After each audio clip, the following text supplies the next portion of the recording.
This is Deb Kunce. She graduated from Ball State with a degree in architecture. She worked at Schmidt Associates before starting on her own business, Core Planning Strategies, in 2014. They are a third-party expert that's experienced in pretty much everything. They are brought in by architects, clients, construction managers, anyone who wants help. They see a project from all angles, and help in a variety of ways. It's a project management firm that has expanded into construction coordination, project optimization, space programming, among others. And she's been awarded multiple times, including the Engineering News Records Top 20 Young Professionals by Midwest Construction, 40 Under 40 by the Indianapolis Business Journal, Indy's Best and Brightest finalist by Junior Achievement of Central Indiana, and the Ball State University Outstanding Alumnus Award. I'd like to think I was 40. Well, That was a while ago. we passed that by. Excellent. Okay, the first question. All right, question. So what made you decide to go out on your own? Great question. So when I graduated from Ball State in 1993, I had a couple of different offers, all local to Indianapolis. Even though I'm from Illinois, I jokingly say that I got halfway home and I stopped and never left. So that's how I got to Indianapolis. But I did have a couple of job offers, and I took the job offer with the most money. I was in a lot of debt, right? And I picked a big firm. It was BSA. It was BSA Design at that time. They're now called BSA Life Structures. And during that time, what I didn't really understand is how what happens in the economy really impacts a business. And so I jumped on board with the company that was offering me the most money. Seemed logical at the time. What I didn't realize is that the healthcare market that they were almost 95% in was getting ready to tank in about 12 months. And so in 12 months after I was there, I was let go with 30 other people from the company. And I was the youngest paid architect there, and I thought, how can you let go of the youngest paid architect who works a lot of hours? But it can happen. And it was at that point that I realized that not only either you want to be the person that has the most stock in the company, right? You either need to be that person who owns the company or has the most stock, or you are an employee with no stock, or you're an employee with a little stock, right? So until you're in the position where you're making the decision and you have the most stock or all the stock, you can't really, you're going to potentially be on the list to be cut versus somebody who is making the decision. And I made my commitment that I always wanted to be in the group that was making the decision about who would get cut, not on the cut list. So I made that really, really early in life. But I quickly got picked up by Schmidt Associates, very fortunate. And honestly, looking back, it was the best thing that ever happened, because Schmidt is a great firm for young architects who are growing in their profession. They are great at instilling community service and instilling a giving back, a servant leadership that we do. We can do anything. I can take out the trash. I wiped down all the desks today before I left the office, right? It's a servant leadership kind of mentality. So I stayed there for 18 years. But in those 18 years, I actually did a couple different roles. And after about 6 or 7 years at Schmidt, I realized that I didn't really want to be an architect anymore, or at least that's what I thought. And honestly, it was really scary, because I wanted to be an architect since I was in 8th grade, so I thought it was what I was supposed to do. And so I went to see I'm probably answering more, but I went to see a career counselor, because I thought, well, I knew I wanted to be at the leadership level. At the same time, I thought I got into the wrong profession. Spent all this money, all these years in that. So I went to see a career counselor, right? I thought, I should figure this out. I should figure out a process to figure out what I want to do. And after I did that, I realized that what I love about this profession is, one, it stops and starts all the time, right? We're constantly starting new projects, and that is exhilarating. That's something that I need. I know I need as a person in my life, is I need to be able to start and stop things all the time. So I love that aspect of it. I love working with lots of people and getting them organized around a mission to get something done. In our case, most of the time that happens to be a building, or maybe a road, or a bridge. We're starting a bridge project. So it really doesn't matter to me what the element is. It's the designing of the process, the people, the procedures, and then making it happen, seeing that vision and making it happen. So I went to my boss, Wayne Schmidt, and said, I don't really want to design buildings anymore, but here's what I think where I can add the most value in this firm, and I laid that out for him. And what that meant is I wanted to be a project manager who was planning, doing large planning projects. And he said, I think I have a place for you. That's when I started leading and developing the 10-person program management division within, so Schmidt Associates was the architect engineering firm umbrella. We created the program management within it, right? So I did that for 12 years, built that.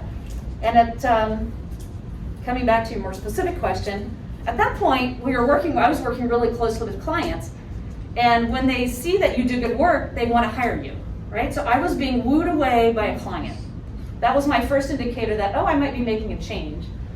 I looked at that. I looked at joining my husband's firm, who was an architect as well. And it was actually my husband who said, well, why don't you start your own firm? You love to do project management. Why don't you just do that for yourself? And that's how it happened. So, I kind of started early on in my career thinking I always wanted to be in the leadership level. It was never on my bucket list to start my company, but through all the experiences that I had, it set me up and it gave me all the experience I need to prepare me to actually start my firm. And so I started my firm almost 9 years ago now. So, a long-winded answer to a simple question. But it takes turns, right? And I really think if I would try right out of school to start it, I don't feel like I would have had all the tools, for me at least, to feel comfortable. But when I did start it, I had no qualms whatsoever. I felt like I had all the experience I needed to run it and run it successfully. So we started with me in my car with a laptop and a cell phone, and working out of my husband's office. They gave me like this little tiny desk in the corner. And now we're 10 people. So, and we do all project management. We don't design, we don't construct, we help owners. We're like an extension of the owner's staff, and we help them implement their projects. That's what we do. So we take all our technical skills and we give it to the owner. We give that expertise to the owner. Okay. And I have another question. Okay. What would be your advice for creating a business, especially in the design world? Well, Tricia was sharing with me her idea for her business, and my first question was, Tricia, What's your client? who's going to buy your service, right? Who's going to buy your stuff? So I think as you think about what your businesses are, you need to understand who is going to buy either your service, product, whatever it is you're selling. You need to understand who is going to buy it. Secondly, you need to know how to reach them. So I'm going to pick on Tricia because I know her the best. So Tricia said she is planning out a business about using recycled materials to create other products and doing maybe research around that. And I said, well, who's going to buy it? Are these individuals who are like people, consumer, like direct to consumer kind of, or is it going to be a corporation? Those kind of things change how you write your business plan. And you need to understand not only who that is, but how do you reach them? So if you're a direct to consumer, there's a lot of, what's a direct to consumer product right now? What's a direct to consumer product? Right? Almost anything on Amazon, right? There may be someone on Amazon. There was a day when you couldn't just go and buy nice furniture, right? You can do it on Amazon right now, right? That's what companies moving from selling to dealers to selling directly to consumers. So understanding who's going to buy your product, service, whatever it is you're selling, and then how do you reach them? Because if they don't know who you are, how are they going to know to buy from you, right? They've got to know who you are, what you sell, and what is it that you're going to bring for them. How are you going to help them solve a problem that they have? That is the number one thing a business does.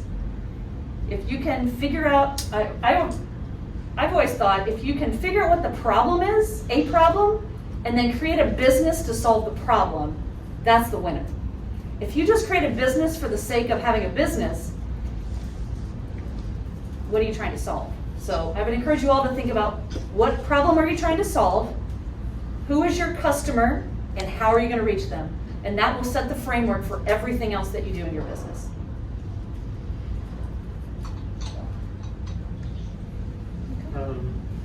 Yeah. So I have a question, kind of going off of that a little bit, is once you find your client or the person you're trying to sell to, us as architects know our value and know our worth and what we can bring to the table, but how do you show that to clients? Like, how can you show clients what we offer? Yeah. So what do you think is the number one value proposition that an architect brings? Somebody know? Who wants to take a guess? So, yeah, go ahead. Knowledge. Knowledge, okay. Anything else? Well, first of all, in most cases in a commercial building, are you required? Does the state of Indiana and other state entities require that an architect stamp commercial drawings? Yes? Yeah. That's your number one, right? You're required. That is a value proposition. I can't just hire anybody off the street to design a building and stamp the drawings. They have to have an architect to do that. So don't overlook the basics. The reason they want you to stamp the drawings is because you're protecting what? This is like, number one, professional practice. What does an architect do? What's that? The well-being of the Health, safety, and well-being. Yep, you're exactly right, Alexander. Health, safety, and well-being of the inhabitants. That's why jurisdictions warrant that you have to have a registered architect stamp your drawings and design it, because guess what happens when buildings fall down? People die, not good, right? Not good. So they want a licensed professional. So the number one thing you bring is you're going to bring them something that they can't get from someone else. So what are you doing? You're differentiating. You're differentiating from the architect who never got licensed. You're differentiating from the draftsperson. You're differentiating yourself at a basic level right off the bat. Then of course you're going to bring knowledge. But I would contend that architects bring something more than that they bring the ability to really take a problem and figure out how to solve it with a group, groups of people that bring all the right expertise. It's a harder thing to talk about, but it's something that I see every day in our work. The good architect can do it, and they bring all the right people to solve the problem. And there's other design professionals, engineers, who don't bring that always to the table, right? And I think architects they're the collaborators who can bring all the right minds to the table to find that solution. It's a huge value proposition that you just don't see everywhere. And that's what you're trying to do. For So- your specific field, so your firm is so unique to Yeah. other ones. It's different, yep. How do you make your clients see that they need you? Or how do they understand? Yeah. So when we go in and talk to potential clients, right? First thing is we don't talk about ourselves, right? First thing we do is we find out about them. We find out what are the challenges that they're facing. One of the challenges that we love to hear is we love them to hear and say, oh my gosh, all of my people are so busy and we have all of this work coming. You know what that says to me? We can help them. We can help give them staff that they need to help get through that hump of projects that are coming without them having to add an employee. Because after their hump of projects get done, what are they going to do with that employee that they potentially hired? So we're almost like an IT staff, a part-time staffing company, where we bring that expertise and we give them that staff part-time. So we listen for things like that, or we might hear them say, well, we've been trying to figure out how to do this on this project. And we say, oh, either we can help you, or what we can do is connect you with the right resource to solve that problem. So sometimes it's not us who can solve it, and we are totally fine with that. But what people value about what we bring is that we are willing to say, that's not what we do, but here's the company that is going to do that best for you. And that is just as valuable, because they're going to call you back because you help them. There's nothing that clients hate worse than a company that comes in and says, I can do that, I can do that, I can do that, I can do that. They hate it.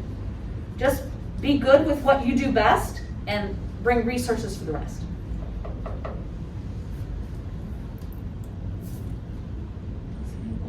have another one. Okay. What's the value of strategic planning process, and how strategic planning does help to build an architecture firm or maximize the organizational value? Yeah. So strategic planning is critical. You guys are talking about starting a business. We do that in strategic planning all the time. So we might strategic plan around starting a business, but every couple of years, we have a strategic planning process that talks about what are we going to do the next 3 to 5 years. So we use strategic planning in our company, and Schmidt Associates did the same thing. That's where I learned it. is to talk with the group about where are we going strategically. Give you an example. So we're all dealing with COVID, right? When COVID started, if you were an architectural firm or construction firm that was doing retail, restaurants, hospitality, hotels, what do you think happened? In the tank, right? Those markets were in the tank. So a lot of those projects immediately went on hold. So we've been asking the question, okay, going forward in the next couple of years, several of these markets are going to come back. But which ones are happening now and will stay active in the next couple of years? And after my research, there's 5 of them that consistently keep coming up. Pharmaceuticals, advanced manufacturing, logistics, healthcare, and multifamily housing. So strategically, that's a decision, right? We don't do a lot of pharmaceutical work, but that's a key strategic decision that we're talking about for our next strategic plan is, should we pivot and focus on some other markets that are more, high right now versus staying in some of the others. Universities, projects are stopped. Imagine that.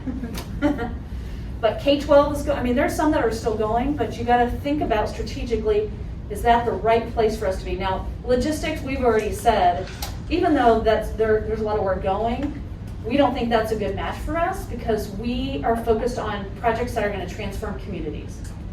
Usually, logistics are big precast boxes, and that's not moving it makes it all convenient for us to have things shipped to our doorsteps. But the reality is that's really not going to make our community that much better. And so our firm, we tend to focus on projects that are really building in community and focused in a community. When I look at your website, community is an important part of who you are. And why is building your community essential for starting a new business or your own firm? Is what essential? Yes, community. Why building a community is essential? Yeah. Well, if I step back and say, okay, we can, as a project management firm, we could probably get hired by McDonald's to help them put McDonald's, stamp them all over the country, right? And would we make money? Yes. Would we be, technically doing our project management? Yes. But that's not, in my opinion, gonna really build a community that is gonna provide a lifelong living opportunity for the people that we connect with. So for us, the project has to have some connectivity into building community. So we work on schools, right? Schools build community. We worked on nonprofits, right? We worked in the Old South Side in neighborhoods. We work in healthcare. Healthcares are huge, important elements of our community. And so we look at and build and focus on projects that are going to really build a community back from whatever place it's at. So that's important to us culturally. And it makes us feel good, right?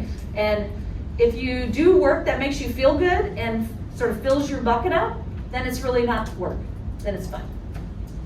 So let me jump in here. Yeah. Would you say then that focus on community is part of your purpose? 100%. Because that's where we started with all of Yeah, our 100%. ideas, Yeah. in fact, we did that last week. Everybody had their purpose statement Yeah, up yeah. here. So Absolutely. this is an That's example. how we decide if we're going after a project. We say, okay, is it gonna help us transform a community? Because that's our big, if you ask about our why do we do this? It's for transforming communities, hands down. And we make every decision, whether we're gonna support an organization, whether we're gonna chase after a project, all based on the notion of whether it's truly gonna help transform a community. Yeah. That's our big why. Has everybody read Simon Sinek? Everybody read that book? Okay, that's the third class. It's a good run. I love that No, book. TED Talk. I need to read that. Or TED Talk, yeah. Yeah. I love Yeah. Simon Sinek, so, Yeah. yeah. It's a great book, actually, so. Yeah. Actually, read his latest one is even better. Oh, really? I haven't read that one yet. Infinite Game. Okay, Yeah. I'll have to read that one. The other one, from a business perspective, you might be interested in, and it's a super easy read. It's called Small Giants. I don't remember who wrote it. But the concept is, it's about businesses who've intentionally remained small. And even though they have big brands, they've intentionally remained small, and it tells the real life story of, I think, 5 or 6 businesses. It is an amazing book. Because that's always a question for, I mean, even for me, as I grew to 10 people, my business plan said I'll probably get to 15 to 20 at max. But how quickly do you do that, and is it just made me think about, is it being intentionally small, and what value does that bring? So it's a great book, another great book, super easy read, and it's about real companies, some that you'll recognize. So. That's interesting. Any other questions? Yeah. How does being an architect help you in creating relationships between architects and clients?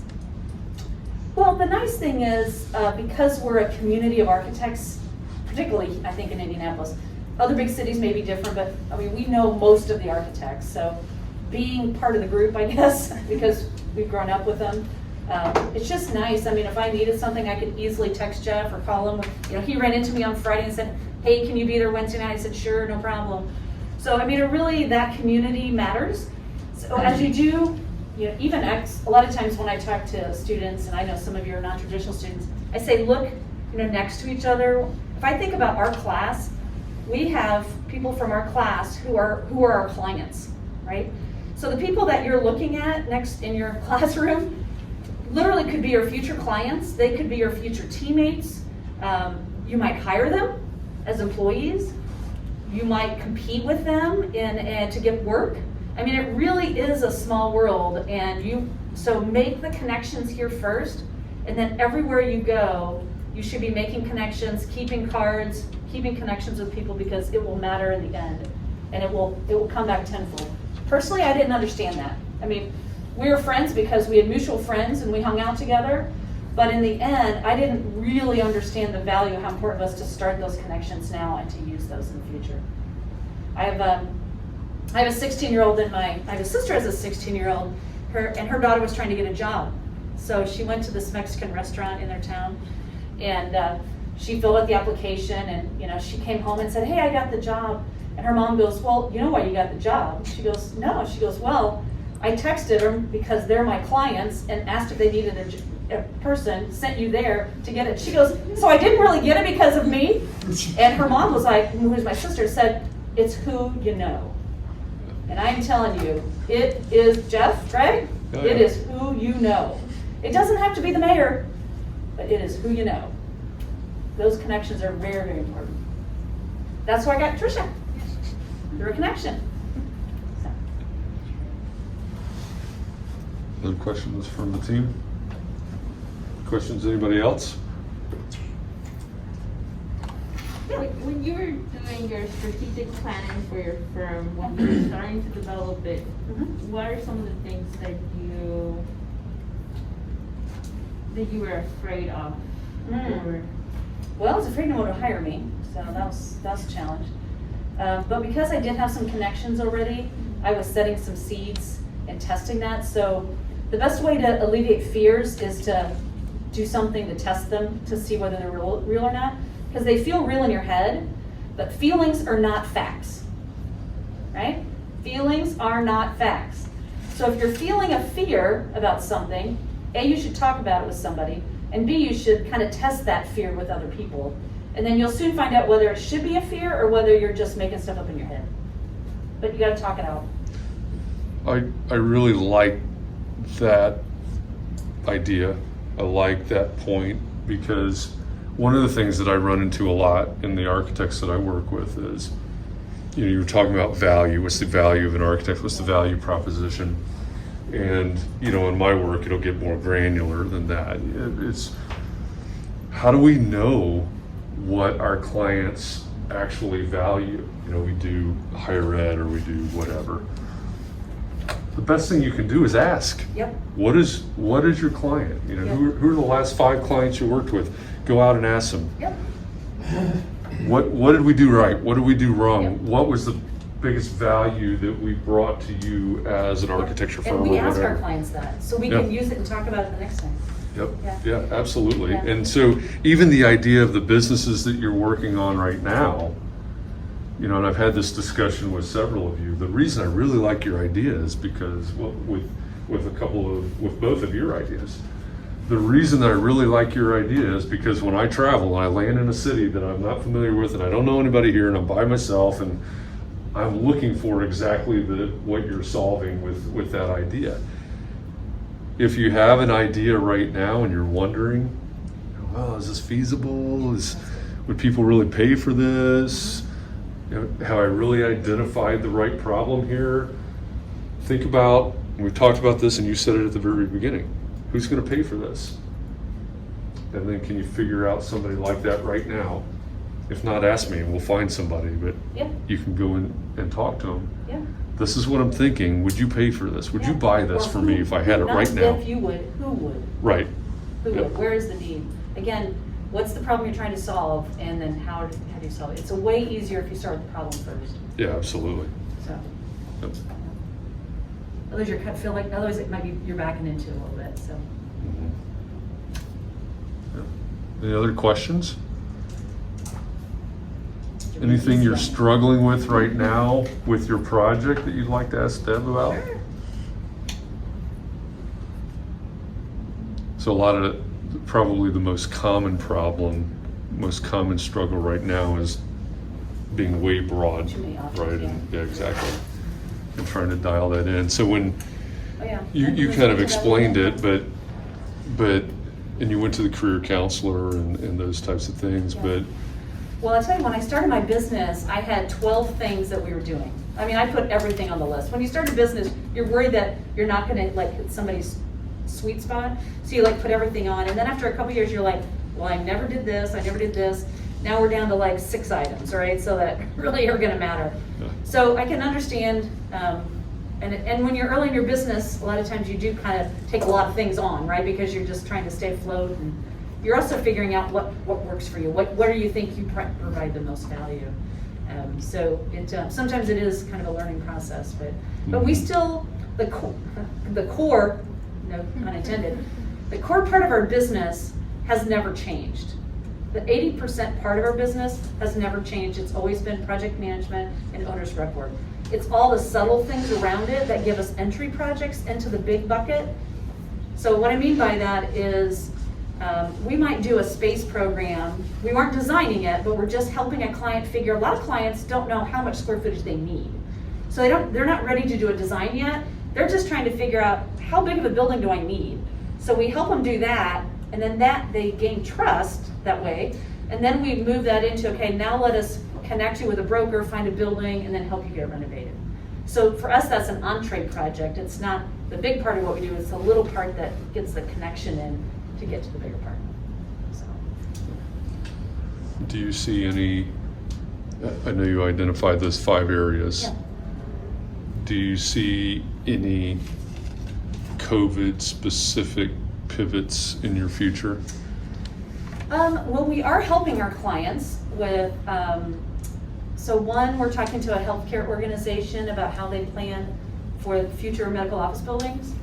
We are helped 25 nonprofits implement strategies in their buildings to create separation and touchless faucets and all the standard stuff that you kind of would expect.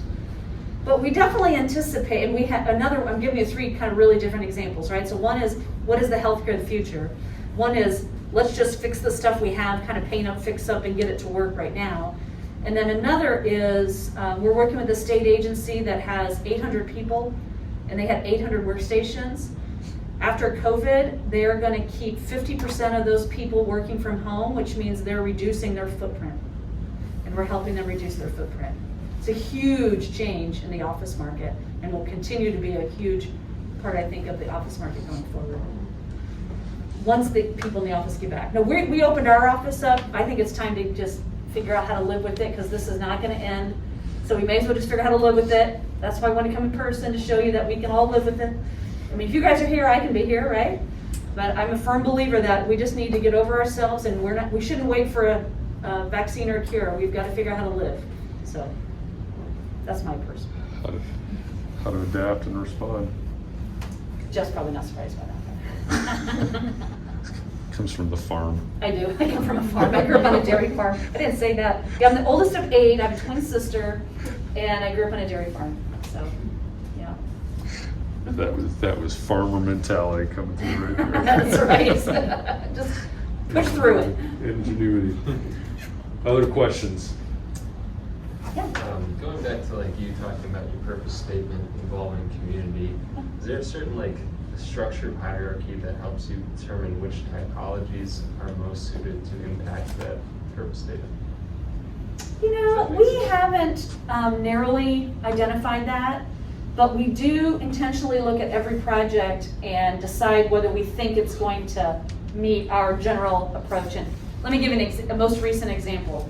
So I have a couple other people who help me with business development, and they had an RFP, a request for proposal, come through that was for, let's see, what was the name of it? Gosh, now I've lost my train of thought. Solid waste management. It was the name of the RFP, and they emailed it to me, and I thought, what in the world why are you sending me a solid waste management? And then I opened it, and I realized that even though that was the title of it, the reality is what they're doing is they're responding to the COVID issue of so much residential trash being increased, and how do you effectively and efficiently reduce and more efficiently take care of that. We love finding efficiencies. That is one thing that, you know, fills our bucket, but it also is a community issue, right? And so while my initial response was solid waste, now poop is always funny, right? Always, it's always funny, but I couldn't figure it out until I looked inside, and I was like, okay, I can see it. I see the connection of helping our community get better, more efficient. There's a sustainability aspect to this. There's an efficiency aspect to this. So it really hit three parts, right? Community, efficiency, and sustainability. So, a great example of, we don't narrowly define it, but we do have these broad overarching buckets that it has to hit. Thank you. Mm-hmm.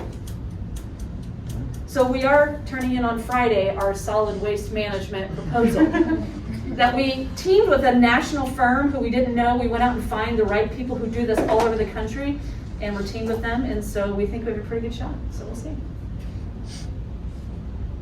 I'll let Jeff know if we get it. Yes. We'll talk about poop some more. Yeah, poop is always funny though. Other questions?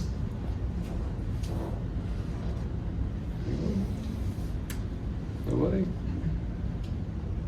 Okay. You got a great resource in front of you right now.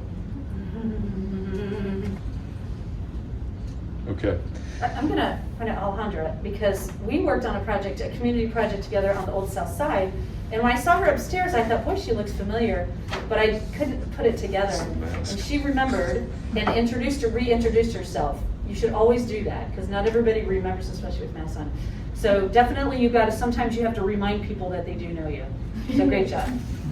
Because I did, but I just couldn't place it. Very good. It's a good lesson too. Yeah. It's always in the follow-up too. Yeah, we do that too, right? We go to places and you assume people know you, and I go, you have to reintroduce yourself all the time. People have to hear things 8 times before they remember. 8 times. It was just in the newspaper again, which cracked me up, because it was talking about politics and the presidential, and it just said in the Star today, it said, and I've always believed that. I always thought it was 7 times, but you have to literally tell, so your potential clients, they got to hear from you 8 times before they buy from you, almost always. 8 times, that's a lot. That's a good lesson. The idea of how are you going to reach those customers. There's a lot of aspects to that, right? There's logistical and everything else, but in marketing, business development, how do you keep getting that message out? How do you, whether it's thought leadership articles, That's you're right. talking about the workplace, the shining example to me, starting probably March or April, and I don't remember if I shared this before, but it was very, very obvious very early in this whole COVID thing where Gensler was planting their flag. Yeah. They were cranking out, and when I say cranking out, I don't mean that in a negative way. They were producing an astronomical amount of thought leadership work on the future of the workplace. Yeah, absolutely. And a lot that's of people do that, yeah. Yeah, and it's very obvious where they're headed with that. Yeah. So how do you get that out in front? And to your point, part of my personality, but I will always assume that even if maybe not with Deb, because we do go a long way back, but if I run into somebody like Deb, known each other for years, I'll still reintroduce myself, Yeah. right? Yeah, you should. I'm just gonna assume that there's nothing memorable about me, that there's no reason that they would remember me, and so I'm gonna reintroduce myself. So I Make a connection. It Yeah. doesn't have to be a huge connection, right? It can be just a tiny connection. yeah. Or, I remember, Jeff, that you were, did social media for blah, blah, blah, whatever the thing is. So. Yeah. A couple of things, it reminds me, maybe I should talk about how we touch our clients. So most of our clients we get through relationships or recommendations. Like today, I had somebody who's in a construction company. They know 2 projects that are coming forward that are the project types we usually do. She sent 2 referrals. So other people in the industry knowing you is a good thing, because they see projects, they send them your way. We also, there's certain clients that we want to work with, so we're constantly connecting with them via text, via email, trying to meet with them, trying to take them to lunch. We might also invite them to an event. So we might have an event at the zoo, and we invite them to be our guest. Or we might be going to the ball game whenever they have those again, and we invite them. So we entertain them, right? And we make personal connections with them. It's not just about, we want your work. I may go to a lunch, in an hour lunch, I spend 50 minutes talking about your kids, your husband, where you live, where you went to college, and then the last 10 minutes we talk about core. 90-10. 90 about them, 10 about you, which means you have to be really succinct and really focused on but through that conversation, you should have learned also about what some of their challenges are and how you're going to address them. We also blog monthly. We have a 2,000, I don't know how many now, probably 2,500 people on our blog list that we send out. We also do, I didn't bring it, I should have brought some core stuff, pens, mints, Swag. notepads, stuff like that. I wasn't thinking, I should have brought some for you guys. Let's see. And then we also get our name and our brand out by sponsoring events. So it might be a speaker, or it may be a nonprofit, or Old South Side, or just a number of things. So those are ways that we get our names out and try to make connections. I serve on, we serve on boards. We serve on local community boards or local nonprofit boards, and we make connections that way. So some of the things that we do. You mentioned earlier that and I don't remember what the question was. I was trying to remember what the question was, but it was around, you're starting your own firm. And you said that you'd already started testing the waters, I think is the way you put it with somebody. So how did you find your first client? And then how did you find your second client? Great question. So my first client tried to hire me as an employee. So I would give it serious consideration.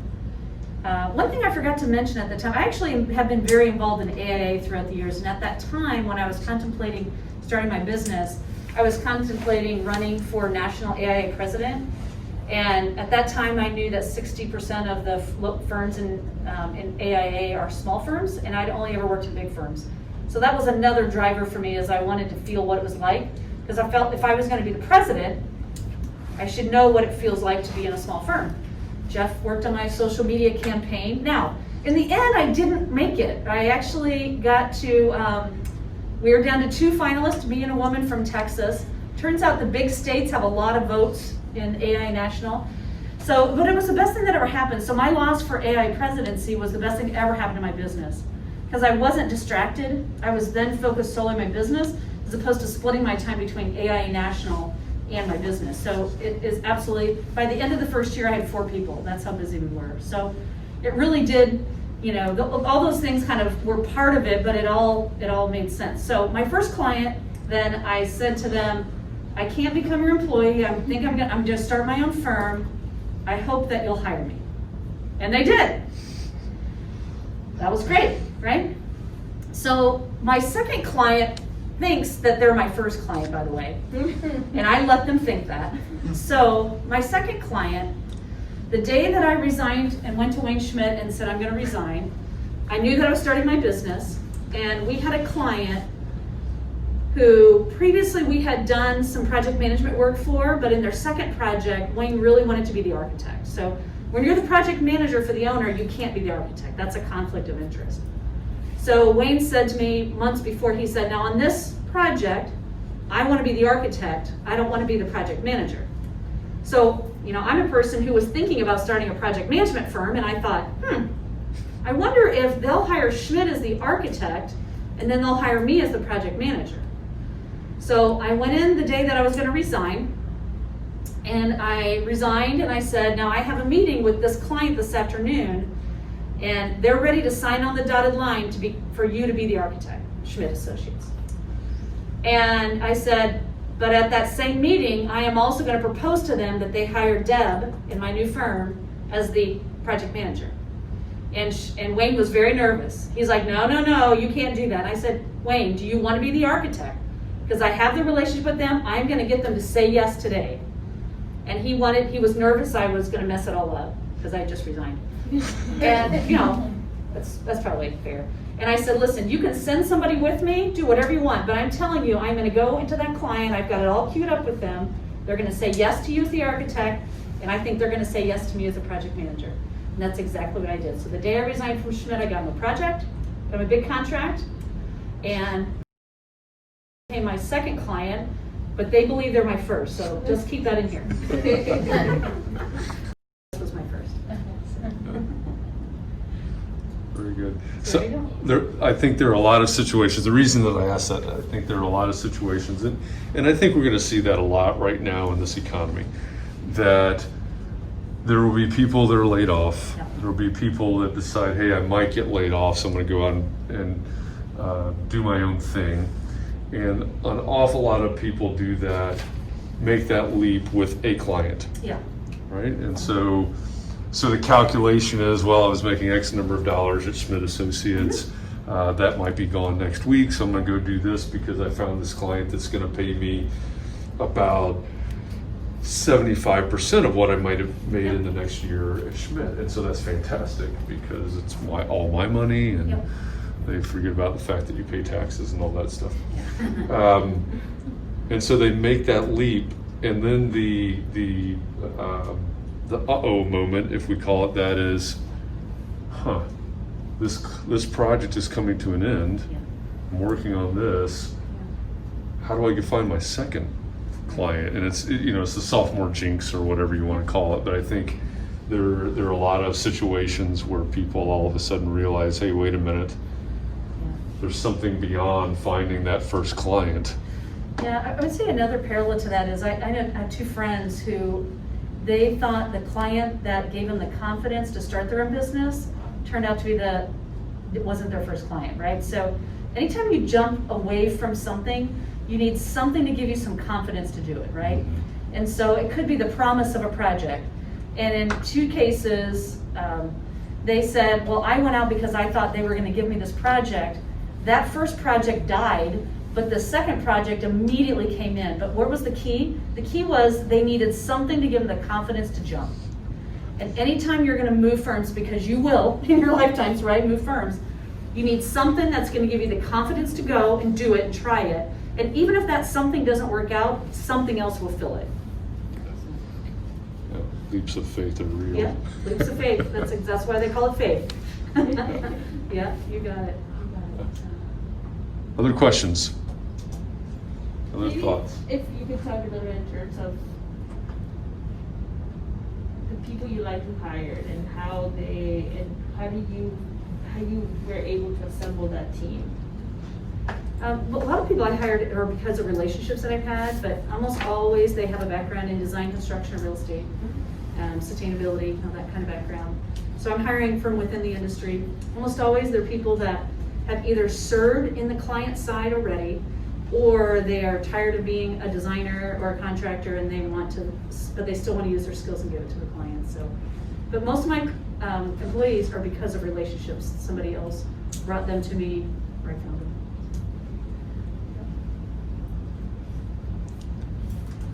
All right.